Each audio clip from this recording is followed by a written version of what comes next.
Sir வாய்தான்னு சொல்லி இன்னும் எத்தனை நாளைக்கு தான் சார் இந்த கேஸை இழுப்பாங்க? நாங்க ஏமாந்த பணம் எங்களுக்கு கிடைக்குமா கிடைக்காதா? கோவப்படாதீங்க திருமுருகன். இந்த மாதிரி பண மோசடி கேஸ் எல்லாம் சிவில் கேஸ்ல தான் வரும். அதுவும் இந்த மாதிரி சிவில் கேசஸ்லாம் வருஷ கணக்கா இழுக்கும். சார் என்ன சார் நீங்களே இப்படி சொல்றீங்க? கண்ணுக்கு முன்ன எவ்வளவு தெளிவா எங்களை ஏமாத்திட்டு போயிருக்கான். அதெல்லாம் தெரிஞ்சும் எங்களுக்கு எந்த நீதியும் கிடைக்கல. நீங்க சொல்றதெல்லாம் பார்த்தா எங்க பணம் எங்க கைக்கு வரும்ன்ற நம்பிக்கையே போயிடுச்சு. சார் கோர்ட்டு கேஸ்ன்னு வந்துட்டா இப்படிதான் திருமுருகன், நாலு கணக்கா மாச கணக்கான இழுக்கும். ஏன் சில கேசஸ்லாம் 10 வருஷம் 15 வருஷம்னு வாய்தாவா போயிருக்கு. ஆனா ஒண்ணு, உங்க பக்கம் நியாயம் இருந்தா உங்க நம்பிக்கையை மட்டும் விட்டுறாதீங்க. உங்களுக்கு நிச்சயம் நீதி கிடைக்கும். சார் இன்னும் எத்தனை நாள் தான் சார் இப்படியே சொல்லுவீங்க? இதனால தான் சார் யாரும் கோர்ட்டு கேஸ்ன்னு வரதே இல்ல. அவன் தலையெடுத்துன்னு அவங்க வேலையை பார்க்க போயிடுறாங்க. இவனை மாதிரி ஆளுங்களும் தைரியமா பயமே இல்லாம மக்களை ஏமாத்துறானுங்க. என்ன சார் பண்றது? இந்த காலம் அப்படி இருக்கு. கவலைப்படாதீங்க சார். இப்ப வந்திருக்க ஜட்ஜ் மேடம் ரொம்ப நேர்மையானவங்க.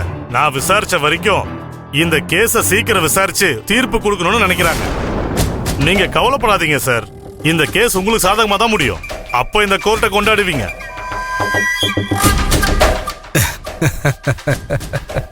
டேய் உன்ன சார் வேணாம். இது கோர்ட் சார்.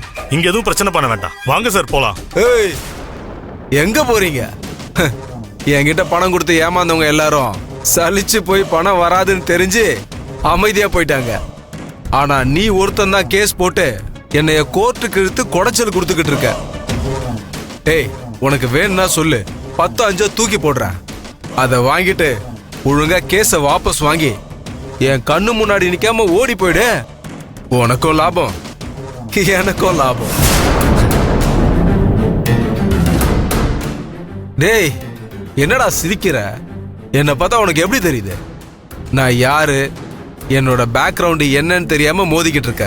இல்ல பணமே கொடுக்க மாட்டேன்னு சொன்ன நீ இவ்வளவு தூரம் இறங்கி வந்து எனக்கு மட்டும் கொடுக்கறேன்னு சொல்றப்பவே நீ எப்படி பயந்து போயிருக்கன்னு தெரியுது. தெரியுது, நல்லாவே தெரியுதுடா ஃப்ராடு. உன்ன மாதிரி என்னையும் யார் எக்கேடு கெட்டு போனா எனக்கு என்ன நினைச்சியா? நான் திருமுருகன்டா.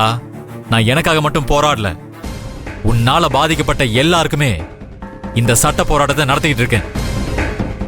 இந்த கேஸ்ல உனக்கு கிடைக்க போற தண்டனையை பார்த்து உன்ன மாதிரி எவனுமே ஏமாத்தணும்னு நினைக்கவே கூடாது. அந்த நினைப்பே வரக்கூடாது. அதுக்காக தான்டா கோர்ட்டு கேஸ்ன்னு அலைஞ்சுகிட்டு இருக்கேன். டேய் நான் யாருன்னு தெரியாம என்கிட்ட நீ பிரச்சனை பண்ணிக்கிட்டு இருக்க. என்னோட சுயரூபத்தை காட்ட வச்சிடாத. டேய் இந்த மிரட்டல் உருட்டெல்லாம் வேற எவங்கிட்டயாவது காட்டு. உன் பருப்பு என்கிட்ட வேகாது. என்ன அன்னைக்கு வாங்கினாடி பத்தலையா? என் தம்பி வேலுகிட்ட ஒரே ஒரு வார்த்தை சொன்னேன்னு வச்சுக்கேன், உன்னை ஒரே நிமிஷத்துல உண்டு இல்லைன்னு ஆக்கிடுவான். ஆனா அதை நான் விரும்பல. இந்த சட்டம் உன்னை தண்டிக்கும். நீ கம்பி எண்ணி கழித்துங்க போற நாள் ரொம்ப தூரத்துல இருக்குன்னு நினைக்காத. நீ கம்பி என்றது எனக்கு இப்பவே கண்ணுக்கு தெரியுது. ரெடியா இரு.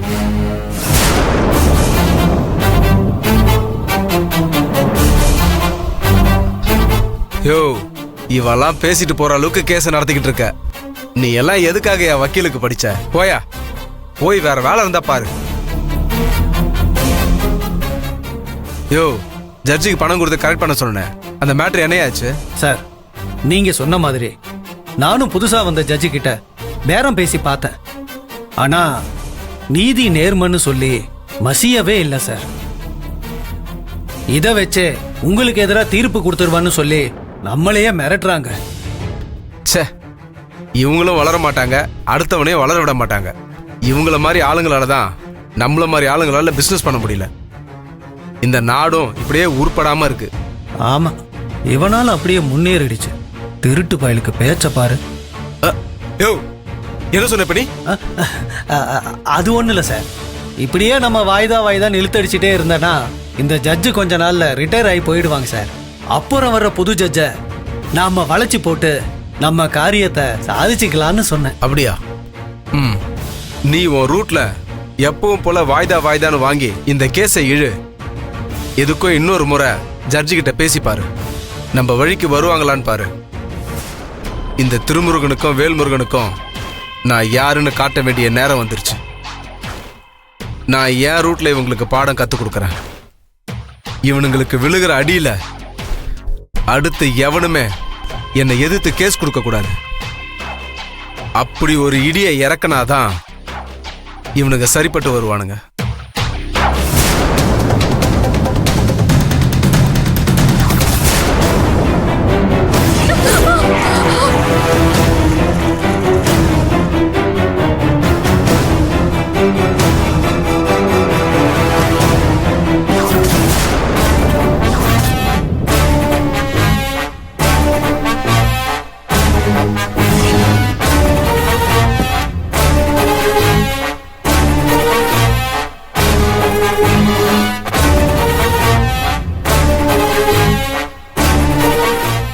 என்ன பயந்துட்டியா?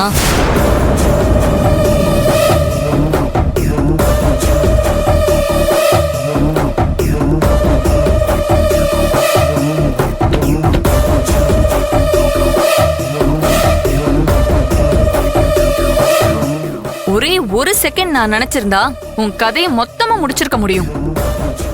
முடிச்சிட்டு ஆக்சிடென்ட்னு கதை கட்டி இருக்க முடியும். அந்த அளவுக்கு உன் மேல நான் கொலை வெறியில இருக்கேன். ஏன் கீர்த்தி உனக்கு என் மேல இவ்ளோ கோவம்? நீ என்ன கொல்ல நினைக்கிற அளவுக்கு நான் உனக்கு அப்படி என்ன செஞ்சேன்? என்ன செஞ்சியா? என் புருஷன் கையாலேயே என்ன அடிக்க வச்சிட்டல. இதுக்கு மேல நீ என்னடி செய்யணும்? சமையல் ஆர்டர் கொடுங்க, நாங்க உங்ககிட்ட வந்து பிச்சை கேட்டோமா? ஆர்டர் குடுக்கற மாதிரி கொடுத்துட்டு அதுக்கப்புறம் உன் புருஷன் அங்க கூட்டிட்டு வந்து என் புருஷன் மனசை மாத்தி எங்களுக்குள்ள சண்டை வர வச்சிட்டல. நீ நினைச்சத சாதிச்சிட்டன்னு சந்தோஷப்படுறியா? அது நடக்கவே நடக்காது. அத நடக்கவும் நான் விட மாட்டேன். கீர்த்தி, நான் உனக்கும் மாமாவுக்கும் நடுவுல சண்டை வரணும்னு எப்பயுமே நினைச்சதில்ல. நீங்க சந்தோஷமா வாழணும்னு தான் நினைச்சிருக்கோம். திருமாமா மேல இருக்கிற பாசத்துலதான் வேலு இந்த ஆர்டரை மாமா செய்யணும்னு ஆசைப்பட்டாரு. அத போய் புரிஞ்சுக்காம நீ இந்த மாதிரி எல்லாம் நடந்துக்கிற. உங்க கரிசனத்தெல்லாம் யாரு கேட்டா? என் பொண்ணு சந்தோஷமா வாழணும்னு நினைக்கிறதுக்கு நீ யாரு? அத பத்தி கவலைப்பட வேண்டிய நானே கவலைப்படல. உனக்கு என்ன அவ்வளவு அக்கறை? நிஜமாவே அக்கறையா இல்ல அக்கறை இருக்கிற மாதிரி நடிக்கிறியா? நீங்க பெரியவங்க. குடும்பம்னா சண்டை சச்சரிவு வரதான் செய்யும். இன்னைக்கு திருமமா எங்களை வேண்டான்னு ஒதுக்கி வச்சாலும் நம்ம எல்லாருமே ஒரே குடும்பம் தானே. அந்த குடும்பத்துல இருக்கிறவங்க மேல அக்கறை இருக்கிறது சாதாரண ஒண்ணு தானே. அத போய் ஏன் சந்தேகப்படுறீங்க? என்னது? நாம எல்லாரும் ஒரே குடும்பமா? யார் சொன்னது? அந்த குடும்பத்தை செங்கல் செங்கலா பிரிச்சு மண்ணோட மண்ணாக்குறதாண்டி எங்க வாழ்க்கையோட லட்சியமே. ஏங்க, நீங்க பெரியவங்க தானே. கீர்த்தி தான் ஏதோ புரியாம பேசுறானா அவளுக்கு புத்தி சொல்றதை விட்டுட்டு நீங்களுமே பக்குவம் இல்லாம பேசிட்டு இருக்கீங்க. என்ன பெரிய தியாகி மாதிரி பேசுற? உன்னால முடிஞ்சா நான் அந்த குடும்பத்தை உடைக்கிறத முடிஞ்சா தடுத்து பாரு.